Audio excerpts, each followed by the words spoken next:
Krishna Prasthaya Bhutale Srimate Bhakti Vedanta Swami Iti Namine Namo Vishnupadaya Krishna Prasthaya Bhutale Srimate Bhakti Vedanta Swami Iti Namine Namaste Saraswate Deve Gauravani Pracharine Nirvishesha Shunyavadi Ashtadeshatarine Namaste Saraswate Deve Gauravani Pracharine Nirvishesha Shunyavadi Ashtadeshatarine Jaya Shri Krishna Chaitanya Prabhu Nityananda Shri Advaita Gadadhar Shri Vasadi Gaura Bhakta Vrinda Jaya Shri Krishna Chaitanya Prabhu Nityananda Shri Advaita Gadadhar Shri Vasadi Gaura Bhakta Vrinda Hare Krishna Krishna Krishna Hare Hare Hare Rama Rama Rama Hare Hare Hare Krishna Krishna Krishna Hare Hare Hare Rama Rama Rama Hare Hare Hare Krishna Krishna Krishna Hare Hare Hare Rama Rama Rama Hare Hare Hare Krishna Krishna Krishna Hare Hare Hare Rama Rama Rama Hare Hare Hare Krishna Krishna Krishna Hare Hare Hare Rama Rama Rama Hare Hare Hare Krishna Krishna Krishna Hare Hare Hare Rama Rama Rama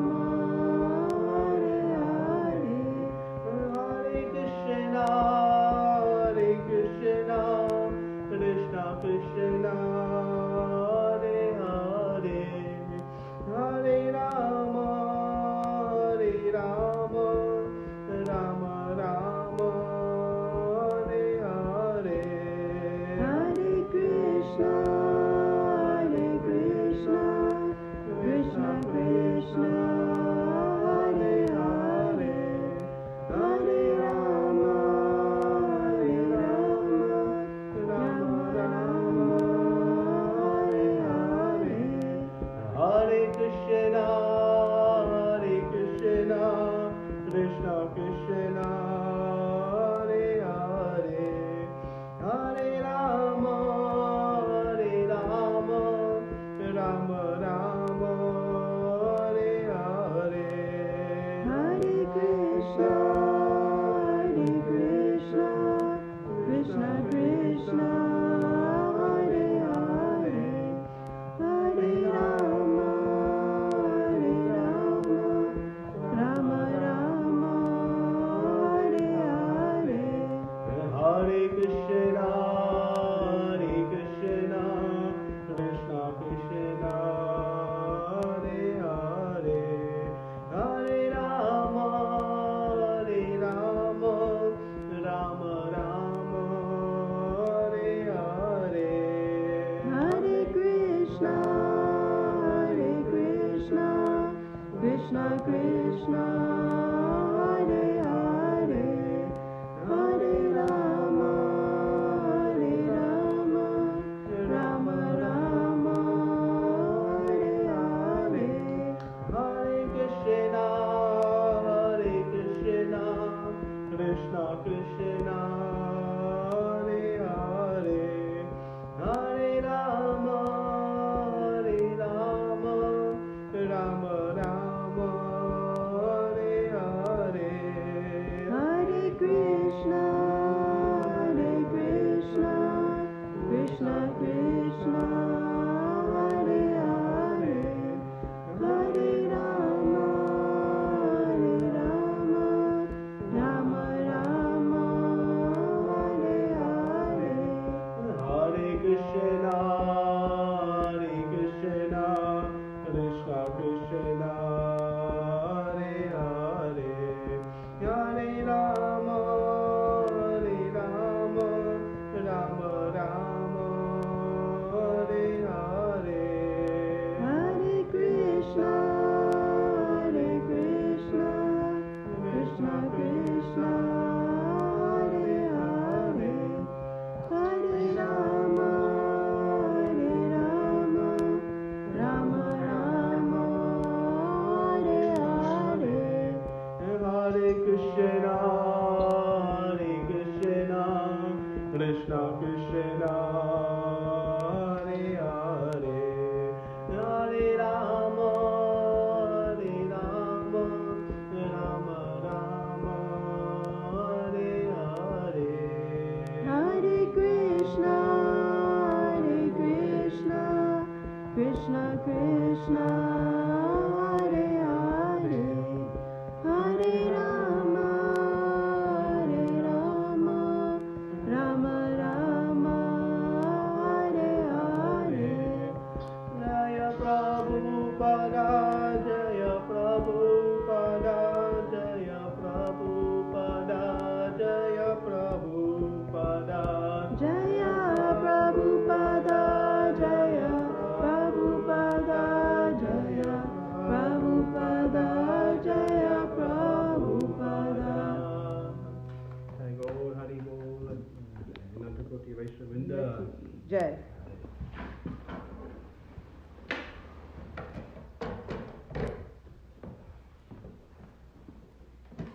Hare Krishna.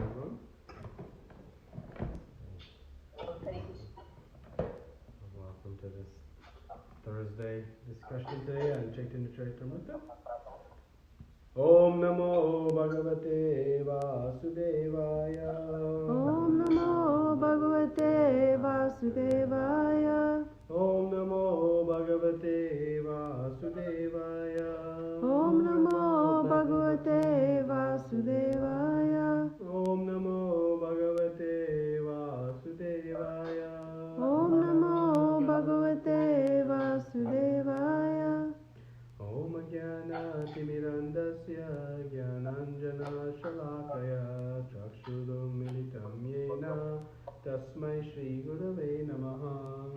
Shri Chaitanya Manobishtam Stapitam Yena Bhutale Swayam Rupa Kadamayam Dadati Swapadantikam Vandeham Shri Guru Shri Yuta Padakamalam Shri Guru Vaishnavamscha Shri Rupam Sagajatam Sagana Raghunatam Vitam Tam Sajivam Sadvai Advaitam Savadrutam Paridamasahitam Krishna Chaitanya Devam Shri Radha Krishna Padan Sahagana Lalita Shri Vishakamitamscha He Krishna Karuna Sindhu Dinabandho Jagatpate Gopesha Gopika Kanta Radha Kanta Namostute Tapta Kanchana Gaurangi Radhe Vrindavaneshwari Vrishabhanu Sute Devi Pranamami Hari Priye Vancha Kalpa Tarubhyascha Kripa Sindhubhya eva cha Patitanam Pavanebhyo Vaishnavebhyo Namo Namah Namo Vishnu Padaya Krishna Pristaya Bhutale Srimate Bhakti Vedanta Swami Niti Namine Namaste Saraswati Deve Gauravani Pracharine Nirvishesha Shunyavadi Pashata Deshatarine Jai Shri Krishna Chaitanya Prabhu Nityananda Shri Advaita Gadadhara Srivasadi Gaura Bhakta Vrinda Hare Krishna Krishna Krishna Hare Hare Hare Rama Rama Rama Hare Hare.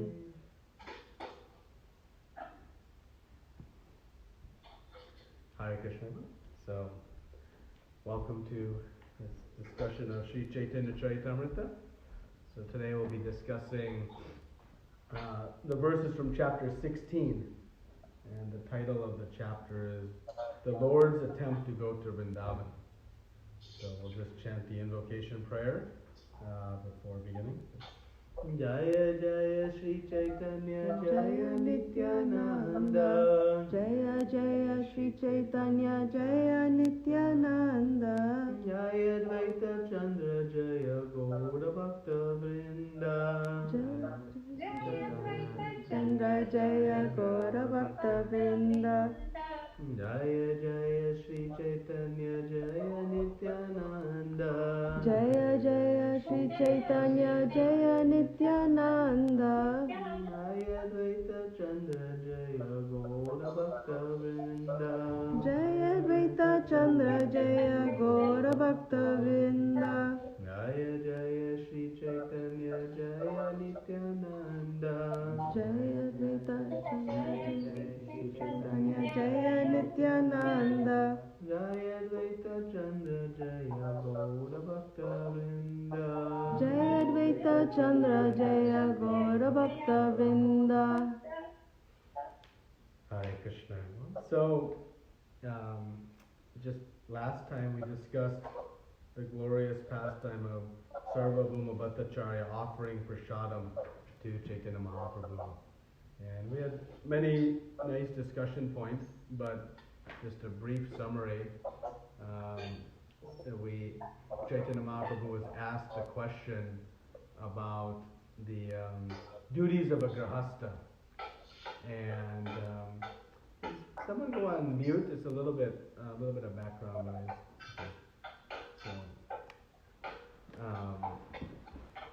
So the duties of a grahastha, Chaitanya Mahaprabhu answered, is two things. One is to chant, and one is to serve the devotees. These are the two activities that are advised for all grahasthas. And Chaitanya Mahaprabhu is going to speak again about these topics in this chapter, and specifically speaking about the identification of the Vaishnavas. We saw in this chapter Sarvabhauma Bhattacharya's extraordinary enthusiasm to serve and his intense desire to serve. And we are appreciating how sincerely he was serving and how he was doing so in a mood of trying to please the Supreme Lord. And then finally we discussed about the offenses and how Amoga, the son-in-law of Sarvabhauma Bhattacharya, had committed offenses to Chaitanya Mahaprabhu. And we took the perspective or analysis of three participants in that event. The offender, that was Amoga, the receiver of the offense, Chaitanya Mahaprabhu, and then the observer, and that was Sarvabhauma Bhattacharya and his great wife. So we discussed that, for the offender, Amoga, certainly a great offense to criticize the Supreme Personality of Godhead or any devotee of the Supreme Lord. And he was absolved by that offense by his sincere lamentation and his approaching that in the mood of humility, lamenting his great mistake. And thus he was purified. And he was purified because the receiver of that offense, Chaitanya Mahaprabhu, was very, very compassionate. He was very tolerant. He did not even take offense, inasmuch he was even laughing at the matter, saying there was no mistake making, even though Sarvabhauma Bhattacharya and his wife were so severely lamenting. So the receiver of offense does not take such transgression seriously. And he actually, Chaitanya Mahaprabhu showed his enthusiasm by running to see Amoga when he was afflicted with cholera, to try to, purify him of that. So one doesn't remain resentful or, good, hope you suffer now that you've offended me. That is not the mood of a devotee, but in fact the devotee is anxious to try to uplift one from suffering, even one who's offended them. So you see this actions in Chaitanya Mahaprabhu. And Chaitanya Mahaprabhu, mentioned several times that the reason Amoga was receiving his great benedictions and blessings was because he was very dear to Sarvabhauma Bhattacharya. So we know if we remain very dear to the Vaishnavas, dear to the devotees, then we have some hope of obtaining the mercy of the Supreme Lord of Chaitanya Mahaprabhu. And then finally the observer, Sarvabhauma Bhattacharya and his wife, took this offense very seriously. And they did not take it lightly to the point where they are ready to abandon their relationship with their son-in-law, ask their daughter to disown him, and were ready to really end all relationships at this offense. So they did not take that matter very, very lightly, and that gives us some instruction that we as a potential observer should also be very, very careful in that offense. So anyway, just some of the discussions we had last time. And so in this chapter, the Lord's attempt to go to Vrindavan, we see continued very sweet pastimes. The first verse of this chapter is really nice, and also the end of the section that we'll discuss today also is very nice. So both the beginning and the end are bookended by very sweet verses. I just wanted to read those briefly. By the nectar of his personal glance, the cloud known as Sri Chaitanya Mahaprabhu poured water upon the garden of Gauda Desha and revived the people who were like creepers and plants burning in the forest fire of material existence. So the mercy of Chaitanya Mahaprabhu is watering the creeper of our devotional service. We are certainly drying up, burning in this fire of material existence, but it is the watering mercy of Chaitanya Mahaprabhu that nourishes our devotional creeper. And in verse 121, another very powerful verse, there is no one as merciful as Sri Chaitanya Mahaprabhu within all three worlds. Simply by seeing him from a distance, one is overwhelmed with love of Godhead. Just seeing him even from a distance, one is overwhelmed with love of Godhead. So we always refer to Chaitanya Mahaprabhu as Mahavadanaya, most merciful, and he certainly is here. So these are nice verses to bookend this section that we're going to discuss. Now, Srila Prabhupada's heaviest purports in this section is where we're going to focus today's discussion. These are verses 64 and 65, 66, and 67, and then also the verses on the Vaishnava. So we'll focus where Srila Prabhupada has emphasized his commentary, understanding that to be some important understanding for us. Now, Chaitanya Mahaprabhu, in this section, we see some interesting, activities and actions of Chaitanya Mahaprabhu. And we've said in the past that, in the appearances of the Lord, in Lord Ramchandra's appearance, we follow his actions. When in Krishna's appearance, we follow his words. And in Chaitanya Mahaprabhu, we follow his mood of devotion. So we can observe in this chapter Chaitanya Mahaprabhu's mood of devotion. This chapter is interesting because his mood is sincerely desiring to be in Sri Vrindavan Dham, and that is the mood of the great Vaishnava. And we know that whether one is physically there or emotionally thinking of there is no difference. But see Chaitanya Mahaprabhu's mood. But he was not going there without following the proper etiquette. And it's very sweet that he is asking for permission.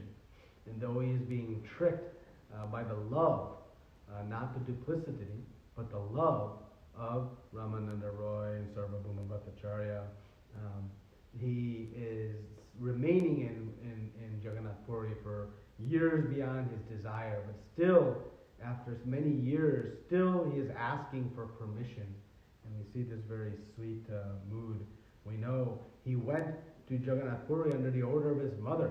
He wanted to go to Vrindavan, but his mother had asked that you stay in Jagannath Puri, and that way she could continue to hear news of his different activities as people would be going and coming from Jagannath Puri to Navadvip. So we see this nice, kind of following mood.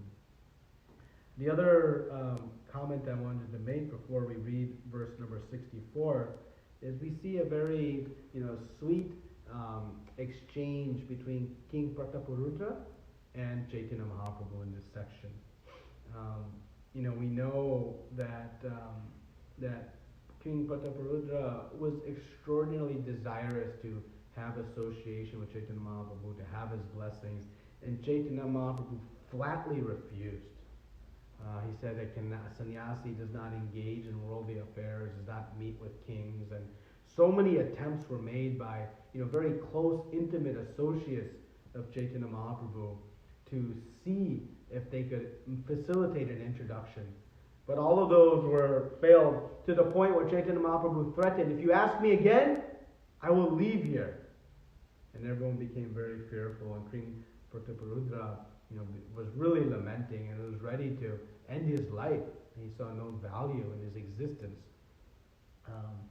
But we see that Chaitanya Mahaprabhu actually showed him extraordinary mercy, particularly at the Rath Yatra festival, seeing the very humble mood King Prataparudra took of sweeping the street for Lord Jagannath. He was touched by that humble service and bestowed upon him some great mercy.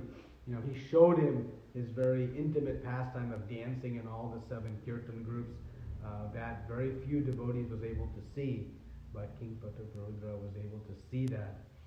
And then in the garden pastime, he was able to massage the feet of Chaitanya Mahaprabhu. And in this chapter, we see an extraordinary increase in love where Chaitanya Mahaprabhu embraces King Prataparudra. So as we see these chapters progressing, we see the heightened relationship between Chaitanya Mahaprabhu and King Prataparudra, and he's called the deliverer of King Prataparudra by embracing him, and that certainly puts the king in great ecstasy. And the king, he was attached to Chaitanya Mahaprabhu and not to his opulence. We often see, big personalities, businessmen, politicians, they may be very favorable to spiritual personalities, and they may show respect and, into some way, some adoration or deference. But still their hearts are captivated and attached to their business, to their political position, or to their mission. And so it's a little superficial, or in some ways we can assume it also has a mood of showing favor to the spiritual personalities to obtain some blessings for their personal endeavors. But here we see King Prataparudra, his heart was fully imbued in service to Chaitanya Mahaprabhu. He had no attachment to his own position, his opulences, his kingdom. And you see in the later part of this section how he used all his facilities to serve Chaitanya Mahaprabhu's progress towards Vrindavan. Now, King Prataparudra was the instigator of the idea of trying to keep Chaitanya Mahaprabhu in Puri. But when knowing the real desire of Chaitanya Mahaprabhu, he enacted extraordinary facilities. He wanted every town and village that Chaitanya Mahaprabhu would go to have newly constructed homes, stocked with fresh fruits and vegetables. Every river that he was going to cross, he wanted a new boat made. Wherever he would take bath, he wanted to be made as a specific bathing ghat. And like this, the king used his intelligence and power to serve. And what I noted here that was very interesting is that King Prataparudra is anticipating the needs. He's not even being, sort of, okay, you need this, I'll fulfill it. Sometimes, devotees will go to, sometimes some wealthy individuals and ask for some support for some program or some temple or something. But in this case, you see King Prataparudra, on his own volition, is anticipating the needs and rendering service. And it's a very great, example for us of how to use whatever facilities we have. We read about the great kings in Srimad Bhagavatam and how they engaged their service in serving Krishna. Here, King Prataparudra engaged, his ministers by writing them a letter and telling them exactly what to do. And so we see this still in the age of Kali Yuga. Only 500 years ago, a great example. So it's nice to see this character of this great king and how he's been blessed by the association of Chaitanya Mahaprabhu and his increasing mercy to the point of receiving an embrace by the Supreme Lord. So thought there was a nice part of this section. So now we'll read verse 64, and we'll read the purport in the verse and then discuss this verse and a couple of other purports as they're very, very instructive. So this verse reads, I'll read the prior verse just for context, so they establish the context for this verse. Sri Chaitanya Mahaprabhu then told Nityananda Prabhu, "Please hear me, O holy man. I now request something of you. Kindly grant me my request." And then this is verse 64. "Do not come to Jagannath Puri every year, but stay in Bengal and fulfill my desire." I'll read the purport by Srila Prabhupada. Srila Prabhupada ki. The mission of Sri Chaitanya Mahaprabhu is to spread the only medicine effective in this fallen age of Kali, the chanting of the Hare Krishna Mahamantra. Following the orders of his mother, Sri Chaitanya Mahaprabhu was residing in Jagannath Puri, and the devotees were coming to see him. However, the Lord felt that this message must be spread very elaborately in Bengal, and his absence there was not a second person capable of doing it. Consequently, the Lord requested Nityananda Prabhu to stay there and broadcast the message of Krishna consciousness. The Lord also entrusted a similar preaching responsibility to Rupa and Sanatana Goswami. Nityananda Prabhu was requested not to come every year to Jagannath Puri, although seeing Lord Jagannath would greatly benefit everyone.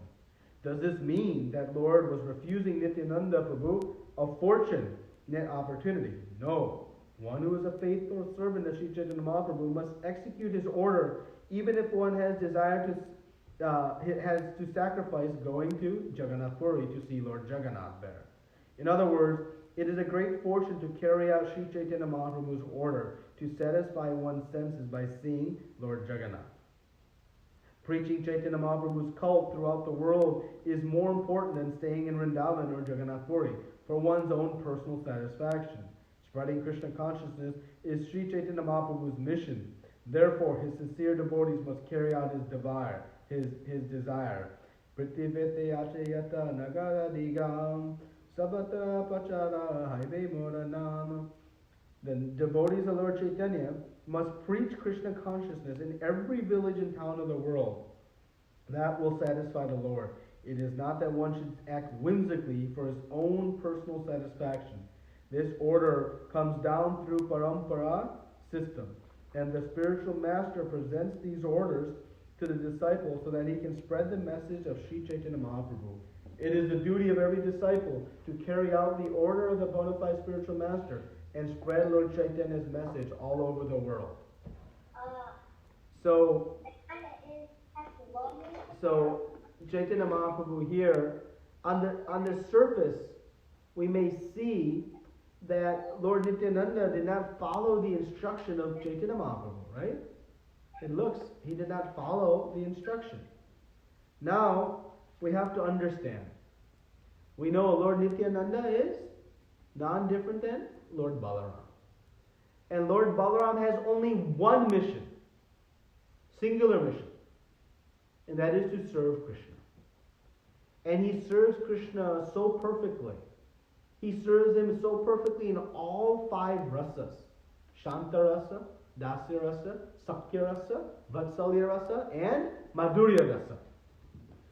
So he is the epitome of perfect service. And thus that makes him the Param Guru, the source of all gurus, who teach us the process of how to serve. So Lord Balaram and thus Lord Nityananda, they have only one purpose, and that is to please Krishna. So by definition, Lord Nityananda coming to Jagannath Puri was for what purpose? To please Chaitanya Mahaprabhu. It may superficially think he was coming for some other motive, but he was only coming for one purpose, to serve Chaitanya Mahaprabhu. Right? And Krishnadas Kaviraj Goswami even says it in the 15th verse.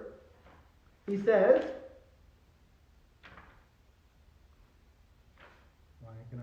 although the Lord told Nityananda Prabhu to stay in Bengal and spread the ecstatic love of God, Nityananda left to see Chaitanya Mahaprabhu. Who can understand Nityananda Prabhu's ecstatic love? So right there we get a hint that who can understand it? We have to understand through the ears of our acharyas, because it's a little bit different, right? So clearly there was some important business, right? We see in verse 59 that they daily were consulting with each other. And who knew the topics of that discussion? Nobody.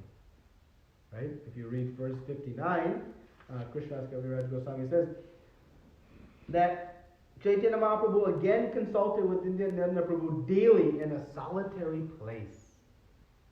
So Nityananda's presence there, while again at the surface may seem, he's not following. But remember, he is Param Guru with only one mission, to serve Krishna. So one, we have to be mindful of the deeper meanings of the activities of the pure devotees. And sometimes our observation of those matters may not be clear. And that's why we look to our acharyas to comment on these activities. Just like if my glasses are covered with some dust and smudging, and if I see a beautiful painting, I'll say, oh, this painting is not so detailed, it's inaccurate, it's not proper. Right? Because I'm looking through my dirty glasses. But actually the painting is pure. So similarly, when we observe the activities of the pure devotee, if we look at them through our hearts, we may be bewildered. So best to look at those through the hearts of those who are pure, the pure devotees. And we rely on their acharyas. And we see this in so many activities of the Supreme Lord. Right? When we see so many of Krishna's pastimes, they're bewildering. And how he could kidnap Rukmini, how he could flee the battlefield, how he can dance with the gopis, how he could leave the residence of Vrindavan in devastation. Did he lie? He said, I'll be back. He did. So all these things, right, they become bewildering. But through the eyes of a pure devotee, they become very clear. Right? So we must have the appropriate vision to understand. Otherwise, it becomes very dangerous. Just like, Prabhupada would sometimes give the comment, if you want to go to the sun planet, you have to have a body that is fit to approach the sun. Otherwise, you'll burn up. So similarly, we look at these activities and follow the instruction. And that's why we are cemented right now in our Vaidhi Sadhana Bhakti. We follow the activities as enjoined by Guru and Shastra. So actually, if we see in Chaitanya Mahaprabhu, the intimate associates of Chaitanya Mahaprabhu, they often go against his words. He would cover up the mouth of Sarup Damodar and say, stop speaking, stop speaking. And Sarup Damodar would continue reciting beautiful verses of Srimad Bhagavatam, knowing the real inner desire of Chaitanya Mahaprabhu. But we are not in position to do that because we don't have the purity to really understand. So our mission, our objective is again to follow the instruction of Chaitanya Mahaprabhu, who is giving, may I go to Vrindavan? May I go to Vrindavan? Right? That is the mood. And we see even this pastime between Advaita Acharya and Chaitanya Mahaprabhu, they were giving gestures to each other later in this chapter, right? And we know that not everybody could understand what they were gesturing. And if we're an observer, we may think, is Advaita Acharya just giving, dancing move? Is this a new dance move, or is he sick? No, there was an inner communication taking place that those who were qualified to understand understood, right? And in the Rath Yatra festival, only some could see Chaitanya Mahaprabhu dancing. In the meeting of Chaitanya Mahaprabhu and Lord Nityananda, they were speaking and gesturing also, and only a few intimate devotees understood the meaning of that. So we see this often in our in this presentation of Chaitanya Caritamrita. So we know the global understanding that Lord Nityananda has only one mission, and that is to please Krishna. So his presence here is very, very clear. So in our impure state, what we try to do, what we must do, is observe these from the teachings of our acharyas. And time, place, and circumstance are very, very critical. And there's a very prominent pastime that took place during the pastimes of Srila Prabhupada's departure. And a similar activity, and it's a very sweet pastime, but it's a very difficult also to comprehend pastime, because Chaitanya Mahaprabhu in his final days was, expressing the desire to go to Govardhan, and he asked the devotees to arrange a bullock cart to take him to Govardhan. But some of the disciples knew that would be basically the end of Srila Prabhupada. He would not make it there. His body could not tolerate it. So what to do? Follow the instruction of Guru, or not let him go?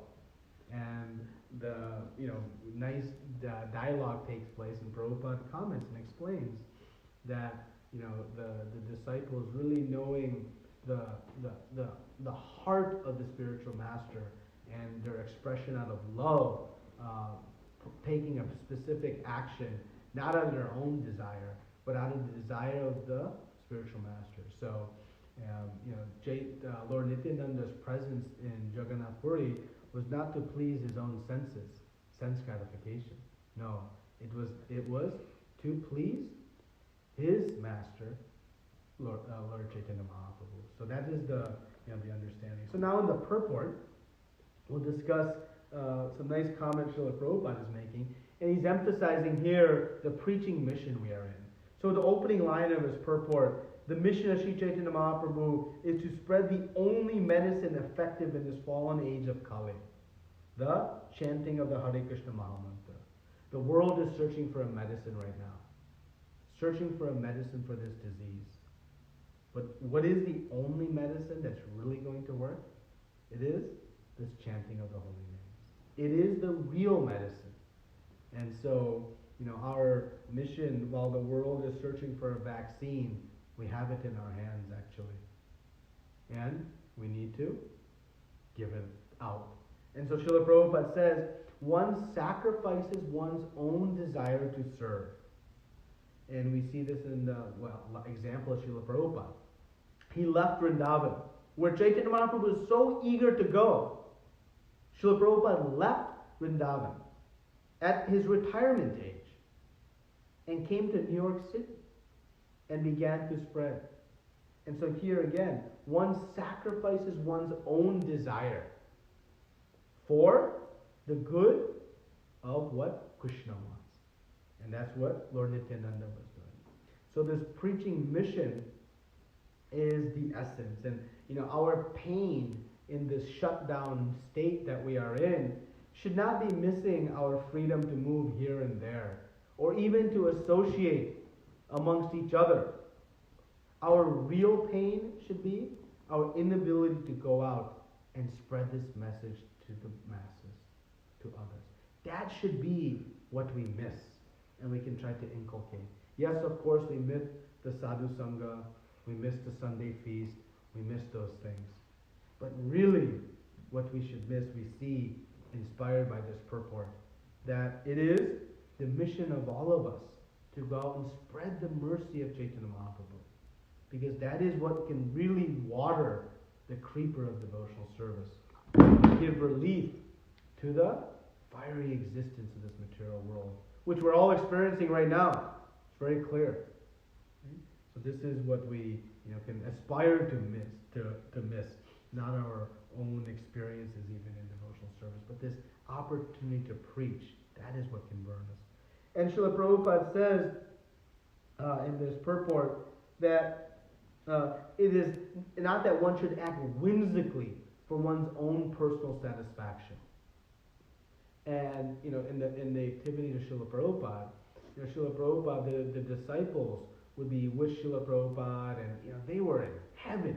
I mean, it was a complete mood of ecstasy for them to be in association with Srila Prabhupada, see him in the morning, midday, render service with them, go on Harinam with them. They were ecstatic. And then you go to Japan, you go to China, you go to Africa, you go to Europe, you go to Russia. To do what? Build, establish them. And you can imagine the desire of those disciples. No, Srila Prabhupada, we want to be with you. We want to be with you. But what did they do? What they did, we are all the beneficiaries of. All around the world, Srila Prabhupada's movement is expanding because of the sacrifice of Srila Prabhupada's disciples, who said, we're not going to act for our own satisfaction, but under the order of the spiritual master. And so Srila Prabhupada, while staying with him, would have been the dream scenario, just like the residents of Navadvip. They would have loved to have spent all their time in Jagannath Puri, but they were serving for the greater good. And this is the mood that we see of this mission. And Srila Prabhupada very beautifully is describing this in the 64th purport. And in the 65th purport, the purport to the 65th verse, Srila Prabhupada speaks that a disciple in Guru Parampara can do extraordinary things. And it's extraordinary what Srila Prabhupada says.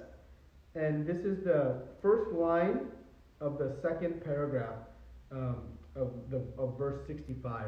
It's an extraordinary statement. Srila Prabhupada says, similarly, if one is true to Gauranitai's service in the disciplic succession, he can even excel Nityananda Prabhu's service. Now, how to digest that statement? How do we digest that statement? He can even excel Nityananda Prabhu's service. Now, Sri Chaitanya Mahaprabhu in the verse says, you can perform a task that even I cannot do. But for you, I cannot find anyone in Gauda Desh who can fulfill my mission here. So Chaitanya Mahaprabhu is telling Lord Nityananda, no one but you can do this mission.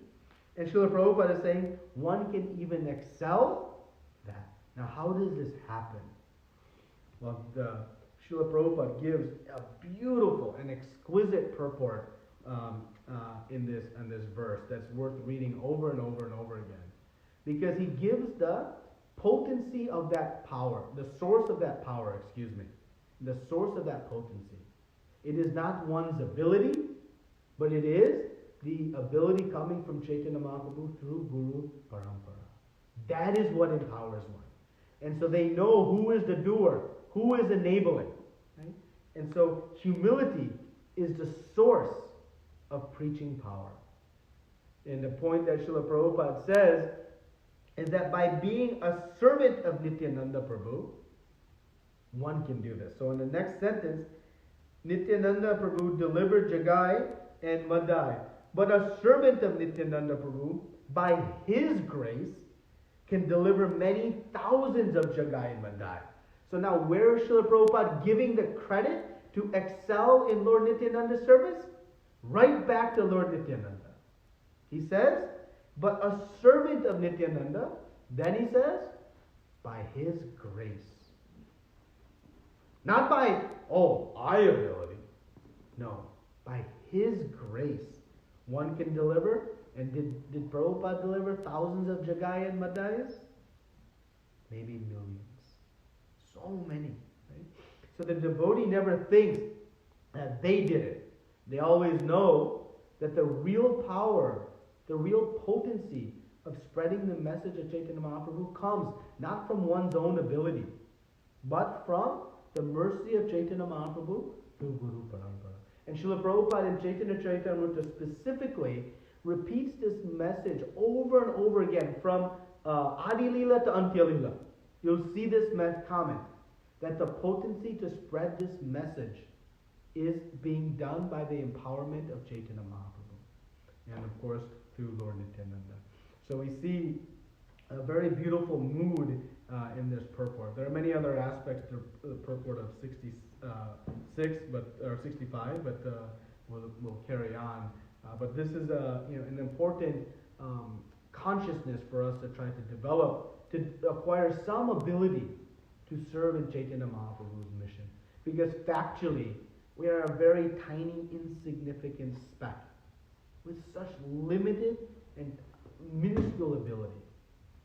But by the grace of Lord Nityananda and Chaitanya Mahaprabhu, with the right consciousness, extraordinary things can happen. And that's why Srila Prabhupada was beyond comprehension successful. Because of his understanding of this principle. So he's bold to say one can excel even Lord Nityananda. But he is extraordinarily precise with the fact of how, with the utmost humility. In verse 67, the very powerful statement Srila Prabhupada makes, I just wanted to read. This is in the, let's see, what paragraph? This is towards the end of the first paragraph.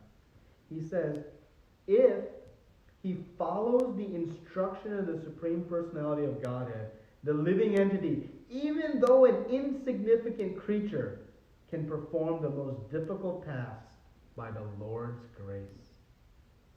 Now this is, sometimes we feel, I cannot do this, I cannot do that. Yeah, you're right. We are right. We cannot do anything.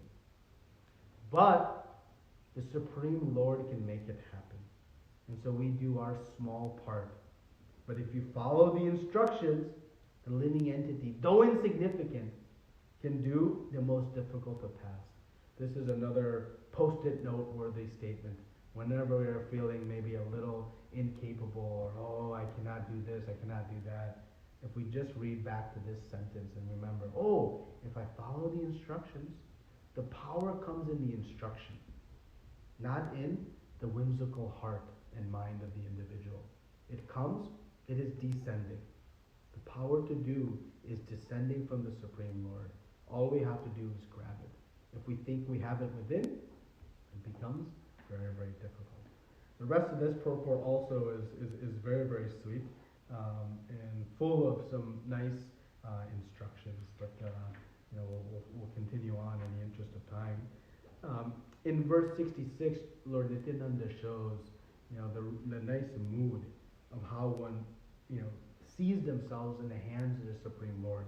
He says, Nityananda Prabhu replied, O Lord, you are the life and I am the body. There is no difference between the body and life itself, but life is more important than the body. Means, I am just inanimate matter.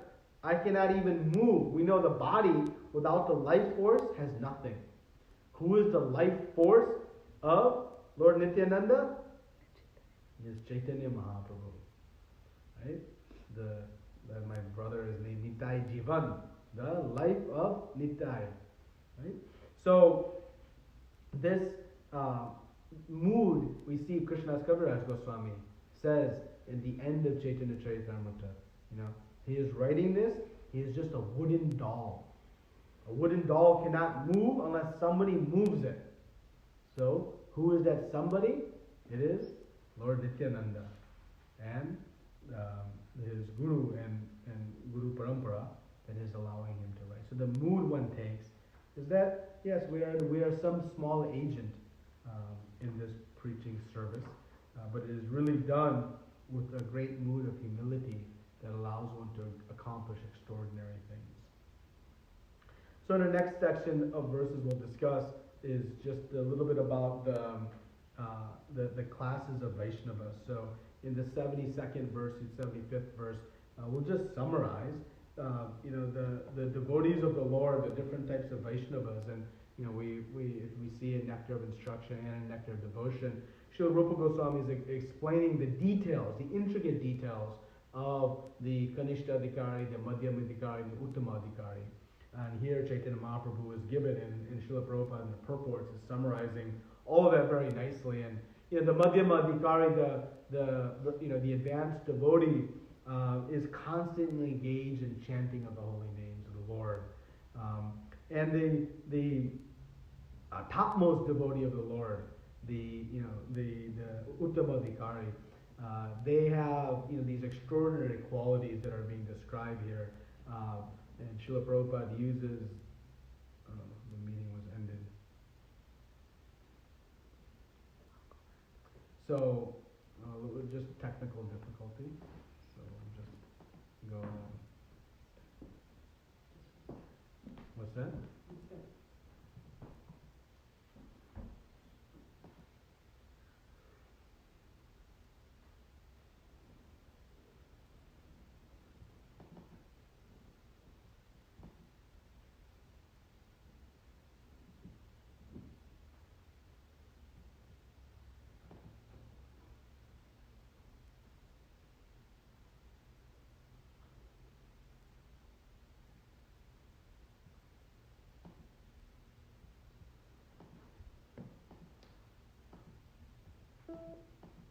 Hare Krishna.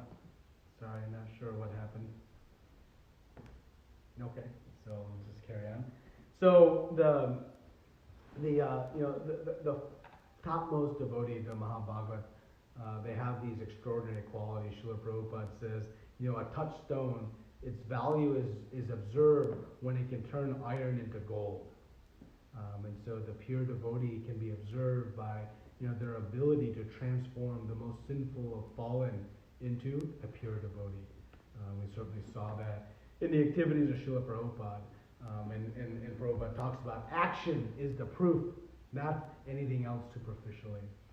Their ability to inspire others to chant. Bhaktisiddhanta Saraswati Thakur says that, first-class Vaishnava, when you see them, you become inspired to chant the holy names of the Lord. And so, like this, we see different activities or different descriptions of the types of devotees.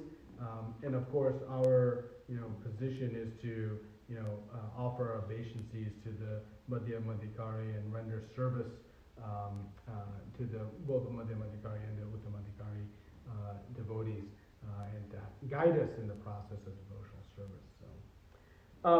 So in conclusion, I thought we could just spend a few minutes discussing two of the pastimes, or at least one of them in the interest of time, that's referenced here about Advaita Acharya and him serving prasad to Chaitanya Mahaprabhu. It's described in Chaitanya Bhagavat, and the detail is given in Chaitanya Bhagavat, so I thought we could read or discuss a little bit from that chapter. This is from chapter 9 of Antya Lila of Chaitanya Bhagavat, and tomorrow is the disappearance day of Srila Vrindavan Das Thakur, who is the author. Krishnadas Kaviraj Goswami says that as Vyas Dev is the compiler of Srimad Bhagavatam, Vrindavan Das Thakur is non-different than Veda Vyas in compiling the pastimes of Chaitanya Mahaprabhu. And so you will see, lots of glorification from Srila Krishnadas Kaviraj Goswami of Vrindavan Das Thakur and his compilation of Chaitanya Bhagavat. And so his disappearance day again is tomorrow. And he was the last disciple of Lord Nityananda. And Lord Nityananda instructed him to write and compose these pastimes. So I thought it'd be nice to discuss a little bit from his writing. So Krishnadas Kaviraj Goswami touches on this pastime of Advaita Acharya offering lunch. So we know that Chaitanya Mahaprabhu and Advaita Acharya have a very special, sweet relationship. And whether it's Advaita Acharya begging to establish who is supreme and establish that Chaitanya Mahaprabhu is supreme, and Chaitanya Mahaprabhu, is beating Advaita Acharya in Shantipur after he starts preaching Mayavad philosophy, or whether it's having darshan of the very opulent form of Chaitanya Mahaprabhu after the Vyas Puja celebration, to calling Chaitanya Mahaprabhu here to the material world. We see that Advaita Acharya has a very important relationship and role with Chaitanya Mahaprabhu. And so, in this pastime, Advaita Acharya is desiring to serve Chaitanya Mahaprabhu. And Chaitanya Mahaprabhu, when he accepts the invitation, he says, "Whoever eats your rice attains Krishna." I mean, what more glorification one could give. And we'll see the mood that Advaita Acharya had. Vrindavan Thakur really gives an elaborate discussion. It's very beautiful. But he says that, why he wanted to feed Chaitanya Mahaprabhu alone. Because when Chaitanya Mahaprabhu comes, and if he comes with his other sannyasi disciples, Advaita Acharya is lamenting that Chaitanya Mahaprabhu will be a little bit shy and will not eat so much and will not be able to enjoy the different offerings. And so he says it's best if he comes alone. Now, again, on the surface, we may think, oh, maybe he wanted just to serve him and didn't want to serve the others. But in order for Chaitanya Mahaprabhu to experience that, and what was he going to experience, was very sweetly described, is that all of the, Sitarani Thakur, she had brought all the favorite childhood vegetables from Navadvip that Chaitanya Mahaprabhu enjoyed, knowing that in Puri, he may not get those types of vegetables. So she had brought very special vegetables. Specifically, she brought 10 different types of spinach, green leafy vegetable. That is the favorite sabji of Chaitanya Mahaprabhu. So Vrindavan Das Thakur describes, as it's called in Bengali, shaka, that 10 different types that she brought. So to have Chaitanya Mahaprabhu enjoy all of this and not feel like he had to be shy and eat simply or less, Advaita Acharya wanted him to come alone. So again, for whose pleasure? Not Advaita Acharya's, but for the pleasure of Chaitanya Mahaprabhu, he wanted him to come alone. And so while Advaita Acharya is cooking, why his foodstuffs are so pure that one attains Krishna? Because while Chaitanya Mahaprabhu, or while Advaita Acharya is cooking, we learn the mood of how to cook for Krishna. It says, Das Thakur speaks about how he was fully meditating on Chaitanya Mahaprabhu while he was preparing the different items, both him and his wife. And they were meditating on how Chaitanya Mahaprabhu would eat, what he would enjoy, what he would not enjoy. And their goal was simply the pleasure. Yome bhaktya parayachati, this bhakti, this love, that is the ingredient that Krishna enjoys in our offerings, nothing else. And so the word that Vrindavan Thakur uses is he was meditating on Chaitanya Mahaprabhu while cooking. And so we can try, while we're chanting, we're trying to meditate. But even when we are cooking for the Lord, are we really conscious of, I'm cooking for Krishna? Right? And the same anticipation. So what happened at noontime, when all the sannyasis went to perform their noontime duties, a giant rainstorm came, and heavy, heavy winds and hail, and this was totally out of season. And this giant storm came, and the sannyasis lost complete direction of where they were going. They could not see. They couldn't sit still because it was so windy, yet they were moving in the direction. They couldn't find where their home was. They couldn't find where Advaita Acharya's home was, and they were completely lost. Of course, Chaitanya Mahaprabhu, and in Advaita Acharya's house, it's explained, there was just a light rain. Nothing was happening there. All around, heavy, heavy rains sent by Lord Indra. So when Chaitanya Mahaprabhu arrives and Advaita Acharya sees that he's alone, he says, again, Chaitanya Mahaprabhu has fulfilled my mission, my desire. Because he did not tell Chaitanya Mahaprabhu of this desire. He had it in his heart. So they're sitting down to have lunch. They're Advaita Acharya is offering all kinds of amazing foodstuffs. And Chaitanya Mahaprabhu, a very sweet pastime. So he's eating everything. And what he does is all the different preps, he leaves a little bit of each preparation behind. And then he asks Advaita, do you know why I'm doing this? And Advaita Acharya says, no, why are you doing this? He says, so I can know and remember each of the different items I have honored from you. So very sweet, kind of loving and informal relationship we see between Chaitanya Mahaprabhu and Advaita Acharya. And so Advaita Acharya is in ecstasy. He's observing Chaitanya Mahaprabhu honoring prasadam so sumptuously and satisfyingly. And Advaita Acharya begins to say, oh Lord Indra, I'm so grateful you have sent these rains. I will daily offer you water and flowers for doing this. Thank you so much. And Chaitanya Mahaprabhu says, why? Why would you offer Lord Indra a flower? He says, it was you who arranged all this. Actually, your desire made it happen. It is Lord Indra who was fortunate to have served you. You are none other than Mahavishnu and Sadashiv. So what Chaitanya Mahaprabhu says, Lord Indra is the one that's fortunate because he got a chance to serve you, the Supreme Lord.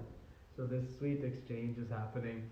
And then Chaitanya Mahaprabhu says, even Krishna doesn't refuse your request.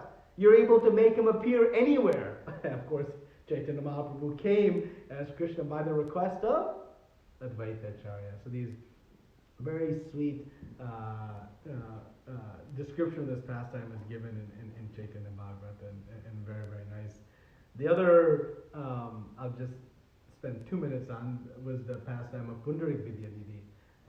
And that pastime is also explained in chapter 10 of Antya Lila of Chaitanya Bhagavata. And there, Pundarik Vidyadidi, who is the king, the expansion of King Vrishabhanu, the father of Srimati Radharani, who is the spiritual master of Gadadhar Pandit and a great, great intimate associate of Chaitanya Mahaprabhu, very, very dear. Chaitanya Mahaprabhu actually used to call him father. That type of relationship they had, and a very wonderful devotee.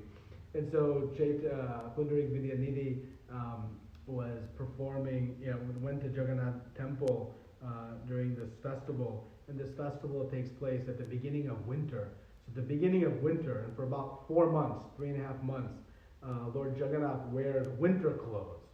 And so they were offering a new winter cloth, and Pundarik Vidyanidhi had noticed that it was not washed of the starch. So when they make these new cloths, it is full of starch in order to make the materials. And typically, one will wash the starch away so that when the Lord wears it. So Pundarik Vidyanidhi and Swarup Damodar are having this discussion, and they are chatting in the Jagannath temple why this is happening, and Swarup Damodar is giving his ideas, and then they're having this kind of laughing sort of dialogue, and they leave the temple, and it's cute. They're holding hands, walking down the street, talking about this. Swarup Damodar and Pundarik Vidyanidhi are also very, very close associates of each other, very good friends, and so they're having this dialogue, and ultimately Pundarik Vidyanidhi, suggests that the servants made a mistake by not washing the cloth and offering it to Lord Jagannath.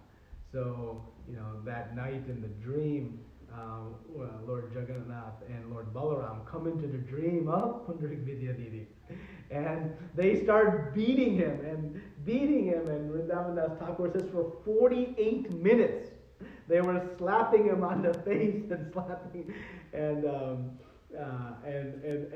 Pundarik said, what did I do? What did I do? And then he says, don't you know I have no caste? nor do my servants. They are serving me out of pure love. And then they tell Pundarik Vidya, if you want to hold your caste, get out of Puri Kshetra. Very nice, sweet exchange. And so Pundarik Vidya, oh no, this mouth is so fallen that it is blasphemed your dear servants. But thankfully you have beat my mouth for 48 minutes. And he feels very blessed. And he says that his great fortune to be chastised by the Supreme Lord. And Swarup Damodar comes to see him the next morning. And he's wondering why Pundarik Vidyanidhi has not arisen from bed yet. Normally they would go and take darshan very early in the morning and do what's going on? And he sees his cheeks are fully swollen. There are marks. He says, what happened to you? And then Pundarik Vidyanidhi explained what happened to him, and they went into ecstasy. And then we see a very sweet mood of Pundarik Vidyanidhi.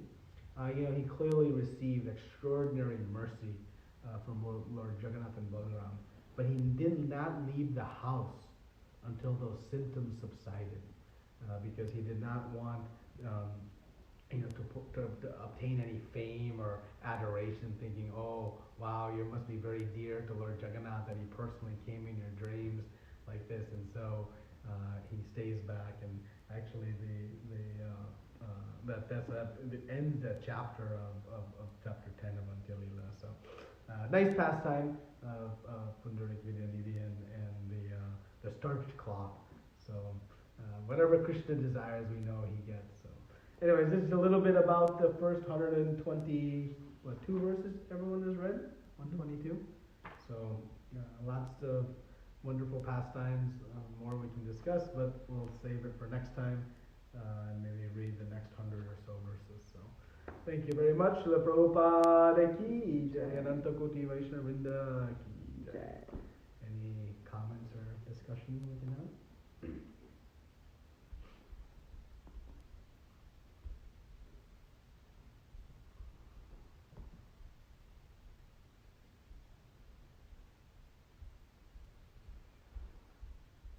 Hare Krishna Prabhuji, Dhamma Pranam. All good to Srila Prabhupada Guru Maharaj. This is so beautiful, so beautiful. Hare Krishna. I cannot explain. So nice, Prabhuji. One question.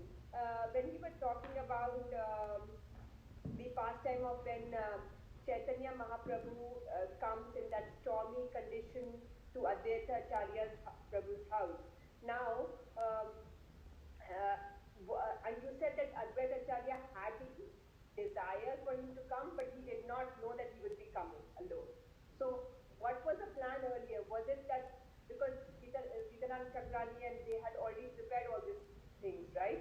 So, was that earlier the plan was that he was coming with his other disciples, and then because of the rain, they got stuck and they could not make it. That time, obviously, that was a plan of Chaitanya Mahaprabhu, and so therefore he came alone. Just trying to understand. Yeah. So the sequence is they invited Chaitanya Mahaprabhu for lunch. So normally when they invite for lunch, Chaitanya Mahaprabhu would come with his associates, the sannyasis, and normally and under normal circumstances, the more the merrier, right? The more devotees we can serve, the better. As they were cooking. And as they were cooking all the items, and Advaita Acharya was seeing some of the special items, and he was thinking, and then expressed, he calls Sita Rani Thakur, oh mother of your son, a very sweet exchange, and says, it would be nice if Chaitanya Mahaprabhu came alone, because if he comes with his associates, he will not eat so freely, and so he'll not be able to enjoy all these things that we have brought and we are cooking for him. So there they expressed a desire. So they did not in the invitation express it. That would not have been good etiquette. Hey, you come alone, don't bring your friends. Right? But in their heart, they expressed that. And then Lord Indra brings the rains to facilitate that exchange. So it was not expressly vocalized to Chaitanya Mahaprabhu during the invitation time. Okay. And second question was the second pastime, the last pastime which you were discussing about the starched cloth. What we read, or rather I understood or misunderstood, was that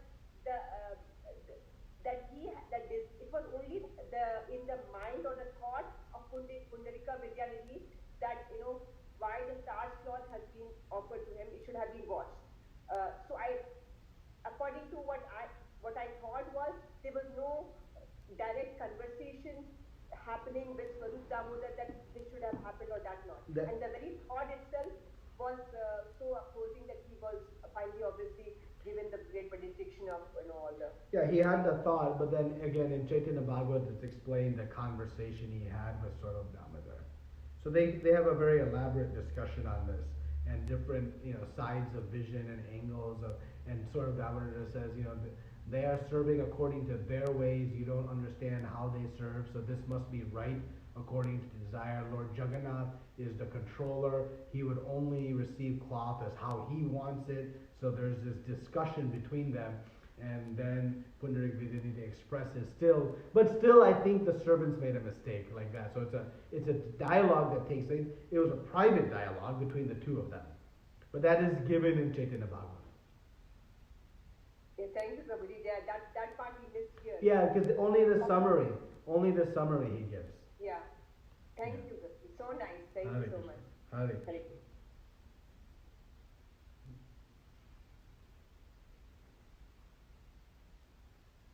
There's a separate question on Bhagavad Gita Okay. related to Lord Krishna. Okay. Okay. Loud. Why Lord Krishna preaches to Duryodhan and make him compromise with brothers? So I think it might be like why Lord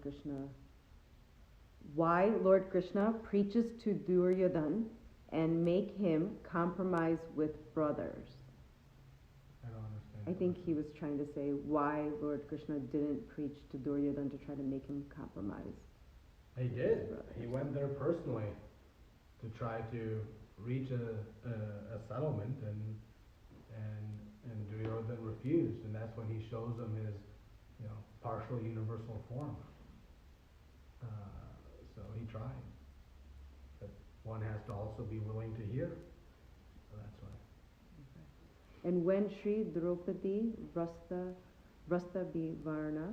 did by Durshasan, why Lord Krishna punishes Durshasan? Why Lord not take any action? He did take action. Who was the provider of her cloth? None other than Lord Krishna. So he protected her completely when she surrendered. Once she surrendered and released her own hold of her cloth, realizing her only savior was now the Lord, then he began to give unlimited amounts of cloth. So he directly protected. Okay. Another question from another viewer. Why did Chaitanya Mahaprabhu used to take darshan of Lord from far at Jagannath Puri? So why Chaitanya Mahaprabhu took darshan of Lord Jagannath from afar? So if you've been to Jagannath Temple, you know that he used to take darshan from Garuda Stamba, which is in the back. So, and his fingerprints are still there where the stone melted from his ecstasy. So there's a very sweet pastime of Chaitanya Mahaprabhu. This is also given in Chaitanya Bhagavat. Chaitanya Bhagavat is beyond compare, so sweet. But he's a conversation he has with Advaita Acharya. And Advaita Acharya says, I've gone to see Lord Jagannath. And Chaitanya said, really? Yeah, I saw Lord Jagannath and I circumambulated him 5 times, 5 or 7 times, I can't remember. And Chaitanya Mahaprabhu says, oh, you have lost. And Advaita said, what? He says, when I go see Lord Jagannath, I don't leave because his face is so beautiful. I am captivated in ecstasy that I don't want to circumambulate because from the side or the back, I don't get the same darshan. But you have missed that darshan of constant, so you have been defeated. And like that he explains Advaita Acharya. And Advaita Acharya says, so be it, I have been defeated by you. But what we see in that is the mood of Chaitanya Mahaprabhu. He is very ecstatic to see Lord Jagannath, and so his emotions gets very intense. And if we remember the mood of Lord Jagannath, right? If we take back to the pastime of Kurukshetra, right? And who is Chaitanya Mahaprabhu in the mood of? Srimati Radharani. So when Srimati Radharani sees Krishna at Kurukshetra, after long time of separation, that intense mood is the mood that Chaitanya Mahaprabhu is experiencing every time he sees Lord Jagannath. Because it's in that rasa that is happening. So that's why in the first meeting, he completely loses himself, right? And Sarvabhauma Bhattacharya rescues him. So he in order to, and Chaitanya Mahaprabhu was very, what I would say, private with his ecstatic symptoms. He did not show his ecstatic symptoms publicly, and only in the in Gambhira and in some of the very intimate places did he reveal them to his devotees. So when he went to the temple, he always took darshan from a little far. Not always. There were times where he went close also, but for the most part, he was standing. And if you've been to Puri, from Garuda Stamba to see the deities is quite some distance. You're looking through a couple of series of doors, a long hallway. It's quite some distance, but still that intense mood was there. Because again, it's recollecting the mood of Srimati Radharani seeing Lord Krishna at Kurukshetra after long periods of separation. So that's the mood, and we saw that. You must have read this in the dancing of in the Rath Yatra festival, the same topic of how they are playing kind of that back and forth game.